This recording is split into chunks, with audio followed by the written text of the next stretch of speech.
Assalomu alaykum va rahmatullohi va barakatuh. Bugun sizlar bilan yangi yo'nalishda, ya'ni kosmetikani obzor qilamiz. Davay, men bu narsalarga bo'lgan fikrimni va iloji boricha ishlatilish tartibini o'zim bilganimcha o'rgatib ketishga harakat qilaman. Birinchi narsamiz bu qanday retinolli kremlar. Men nabor ikkitasi birda zakaz qilingan bu. Lekin umuman menga yoqmadi. To'g'risi, retinolli mana shu kremdan keyin sizlar ham zakaz qilmoqchi bo'lsanglar, yuzinglar quruq bo'lsa, yaxshi tusharkan. Biz yuzimiz yog'li bo'lgani uchun buni ishlatganimizda krem aknelar, ugrilar chiqadi. Degan bo'lib qoldi. Keyin so'rilib ketish shunaqa qiyin, ham yuzingizdan yog'li, ham bu ham yana namlantirish juda ham ko'p namlantirish beradigan bo'lsa, albatta yuzda har xil o'zgarishlar paydo bo'ladi. Keyingi narsamiz bu tan uchun krem.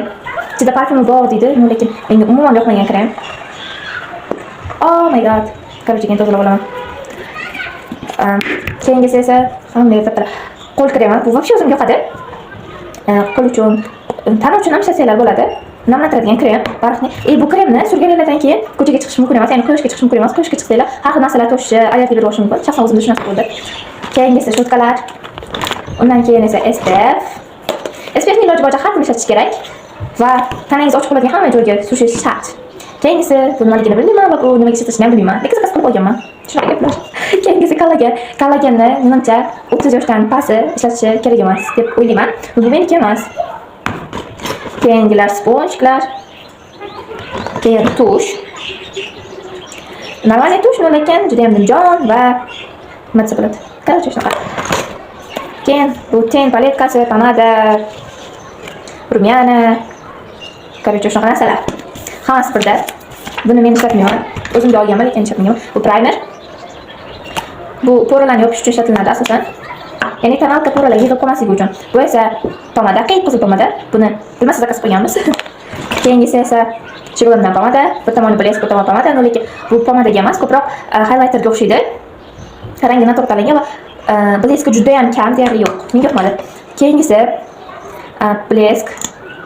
Jigarrang blesklarni yaxshi ko'raman. Lekin bu tushmadi. Lekin buni agar sizda ham jigarrang chip-jigarrang pomadangiz bo'lsa, labingizni chekkasiga kontur qilib ishlatsangiz bo'ladi. Juda ham chiroyli turadi menimcha. Ichini ochroq rangga bo'lsa. Bu esa qora tochkalarni tozalashda ishlatiladigan, короче, maska. Ishlatilishini bilsa hamma narsa oson bo'ladi aslida. Keyingisi yana tush. Keyin qoshni bo'yaydigan nimadir. Yaxshi ko'rinmayapti, короче, o'sha. Buni ham ishlatmayman. Keyin pinseplar. Keyin esa pomada, 70-yillardagi rang. Juda ham och rang. Keyin esa yana pomada, bilyapsizlarki, men juda ham pomadani yaxshi ko'raman. Bu ham qizil pomada. Rangi juda ham och, lekin ko'rinishi chiroyli va juda ham arzon.